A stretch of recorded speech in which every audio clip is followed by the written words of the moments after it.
Condé Nast Traveler magazine just ranked Tucson, Arizona as the #1 destination to visit in all of North America. It doesn't surprise me.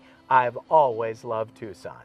And now a friend of mine who grew up in Tucson, David Ramirez, a professional real estate agent with Omni Homes International. Nice to see you, David. Hey, thanks, Rob, for having me. You love Tucson as much as I do. Tell us about this wonderful town.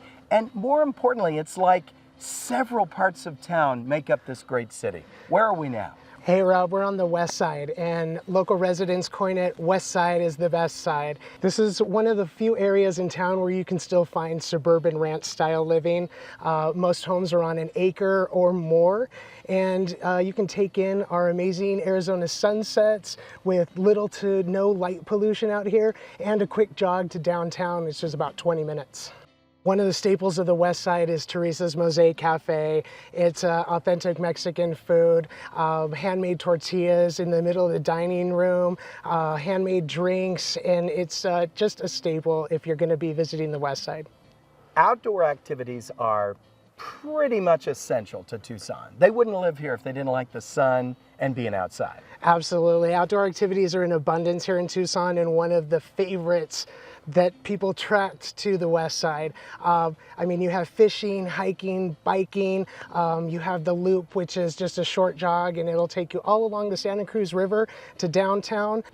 David, I'm looking around and I see 1, 2, 3, 4 mountain ranges. What are the mountains surrounding the west side? Rob, you're right now at the base of the Tucson Mountains, so you can enjoy those amazing western sunsets. But behind us, you'll see the Santa Catalina Mountains with the Push Ridge side showing over there at Oro Valley. And then if you follow it along here, you'll also see the Tortolita Mountains, and you get a view of Marana. What about parks? Parks everywhere, Rob. So we have the Christopher Columbus Park where you can fish, can play ball. We also have the El Rio Golf Course where you can have a driving range, get your golf swing in. Also the JW Marriott Star Pass, it's a 4-star resort where you can take in World Star golfing and dining, and even have a spa day. Let's say I want to live on the west side of Tucson. Tell me about the homes. What am I going to expect? So the homes on the west side of town are low to medium density, Rob. So you can find anything from a 1-bedroom or a 2-bedroom home in one of the local barrios, or you can find $1 million homes that back up to the mountainside. So you get a real variety of homes, and you also get a little bit of extra privacy out here as well. A lot of these homes are zoned for horses, so that's unique to Tucson and to the Southwest.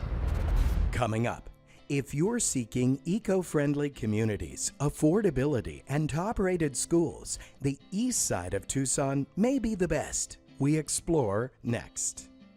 Continuing our tour of Tucson, Arizona, which is ranked the #1 tourist destination in North America. Joining me now is Krista Wissinger of Omni Homes International, and we're on the far east side of Tucson. What area are we in right here? So we're in southeast Tucson, right outside of Vail in Savano community.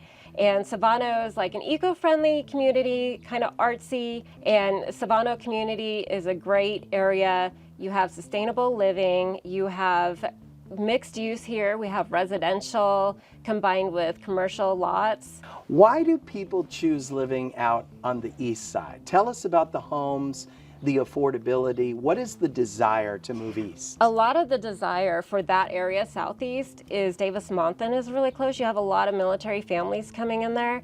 And between those two communities, it's very affordable. One of the main reasons people want to move out to Vail and Savano area is the Vail School District.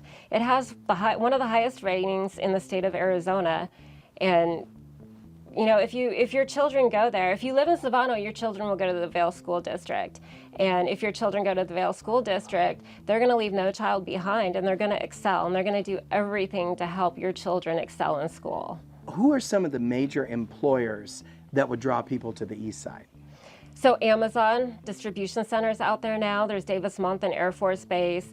If you go out a little further, there's Raytheon. When you have clients come in to Tucson for the very first time, and you take them to the east side of Tucson, What do they say? What do they think about the area? Oh, they love it. I mean, you have the best views. We have the Rincons, and then we have the Catalinas if you're further east, but the Rincons are breathtaking.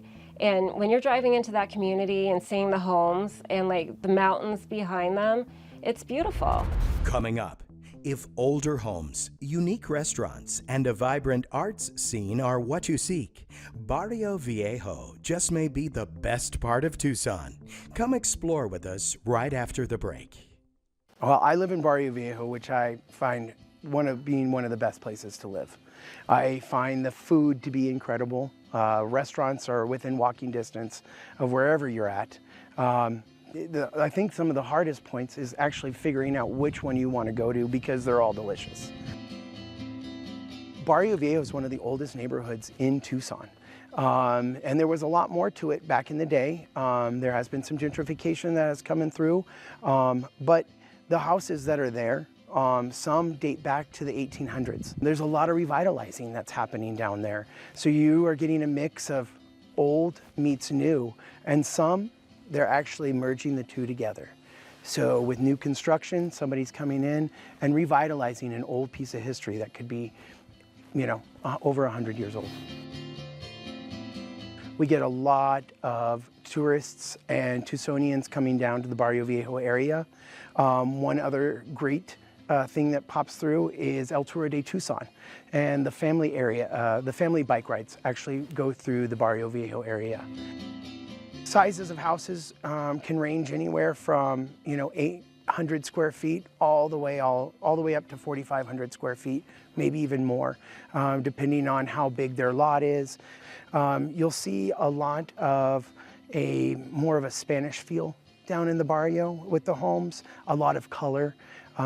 People that live in the community love to have bright homes with colorful outdoor areas, making it truly inviting to walk by and just enjoy the scenic views as you're going through the neighborhood. Barrio Viejo is definitely a laid-back, quiet neighborhood. You get a lot of dog walkers out, bike riders, early morning walkers. You get your some people heading to work because we're very close to the downtown area. So we got a little bit of everybody down there.